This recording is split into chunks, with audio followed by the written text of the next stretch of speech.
Today we're going to talk about a band that doesn't always make it into the typical guitar hero conversation. But I believe that every serious guitarist needs to study this band, specifically the band's guitar player, especially if you're interested in groove, pocket, and musicality. The band I'm talking about is the Meters, the forerunners of funk music, and their guitar player, 𝗚𝘂𝗂𝗘𝗏, in my humble opinion, sits with the greats. And the song that we're going to take a look at today is People Say, which is the opening track off of their 1974 record, Rejuvenation. This track is a goldmine of groove, pocket, and just subtle genius. And in the next few minutes, I'm going to show you 4 reasons why every guitarist should not only listen to this song, but actually learn it, study it, and steal from it. Let me lay some truth on you real quick. You could learn 1,000 licks, but if you don't know how to sit in the pocket of a song, create movement, and just make simple parts feel alive, your playing is most likely going to sound meh. That's partly why this track is a masterclass hiding in plain sight. Okay, reason number 1 why you should study this song is it makes simple rhythms sound legendary. So I'm going to play for you the main riff of the song, and it goes like this.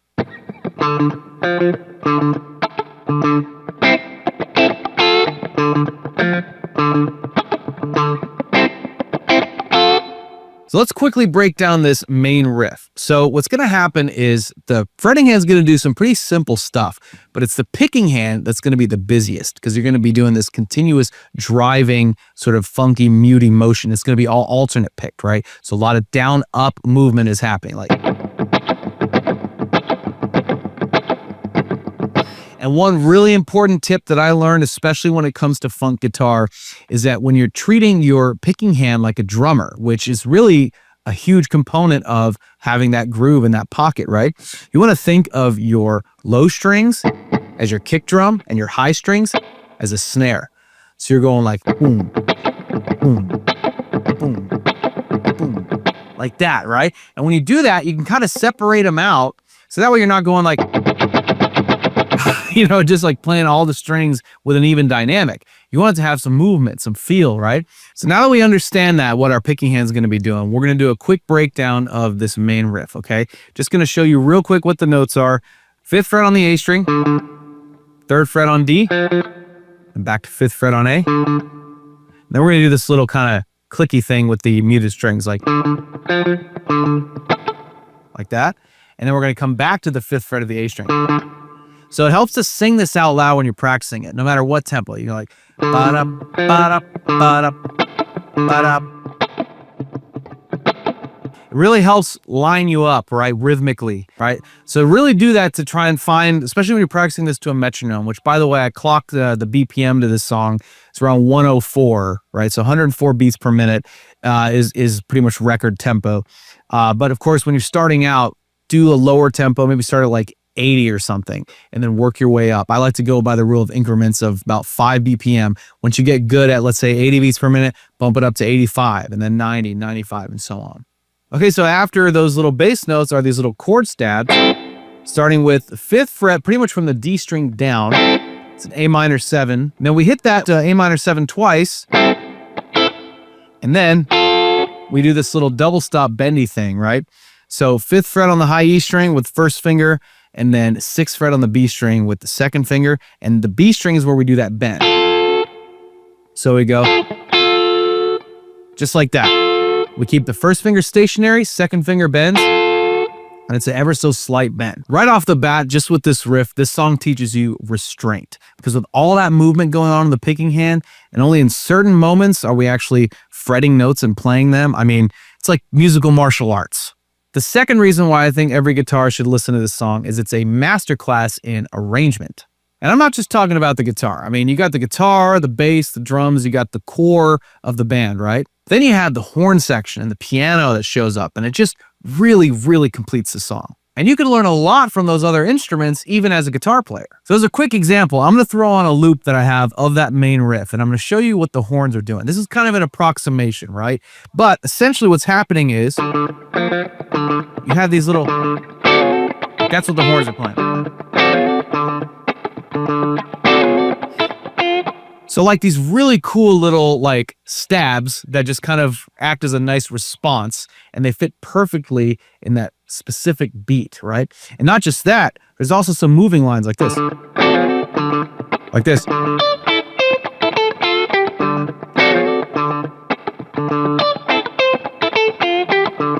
I mean, I love that. And it's like this feeling of completion within the groove, even though what's happening is extremely simple. So check this out. That first thing that the horns were doing, right? It's this nice D7 triad. Or you can even make it simpler and just do a full D triad here. Just bar the 10th fret on the high E and B strings, and then second finger is going to play the 11th fret of the G string. And then what you're going to do is play it, and then flatten it, slide down one fret, and then bring it right back. Then that cool moving thing that the horns are doing, just like ba, ba, ba, ba. I mean, so simple, but man, does it sound good. Just playing notes in D minor pentatonic, right? So starting on the 10th fret of the low E string, you got your D minor pentatonic pattern there, and I mean, all those notes are found right there. You can keep it going. I mean, it'll work no matter what. And then when the piano comes in, oh man, once the chorus hits, you hear that 4 chord, which is a big G chord, and you get this like,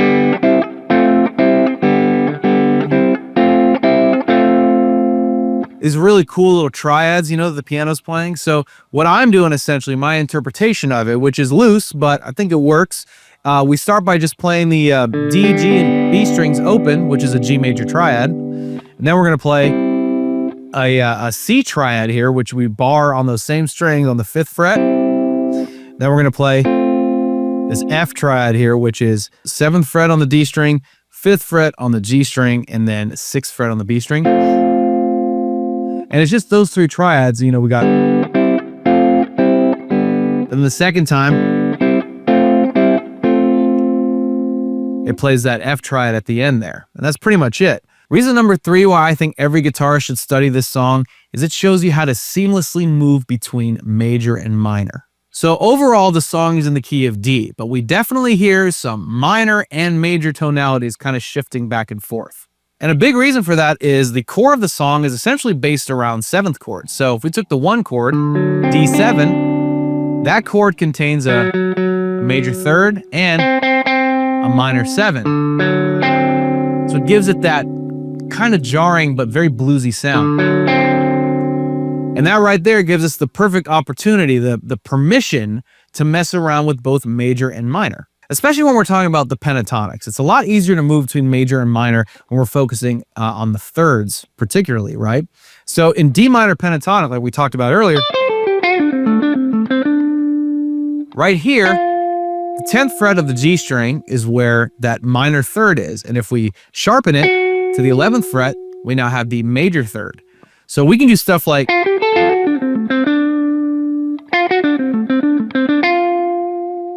right? So even though I'm hanging on that minor 3rd, it just kind of seems to resolve equally both ways. And because it works so well, that should tell you that this song is the perfect playground to practice when you're improvising between minor and major pentatonic. And you don't even have to play full major pentatonic. You can stay within the minor pentatonic and then just work in that major 3rd and you're golden.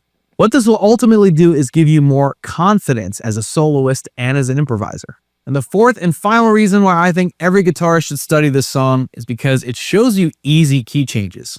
Now, if you're new to playing music, key changes can seem like a pretty advanced concept, or at the very least can seem really daunting in a song. But in this song, it shows you that if you want to have a key change, all you got to do is take the riff that you've been playing the whole time and then just move it up 2 frets. Bam, you got a key change. So check this out. Remember how the main riff is in D?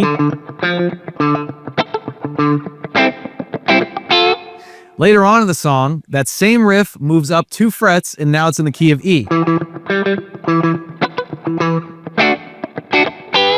I'm playing the exact same riff, literally the same riff, note for note, minus the actual key we're in, right?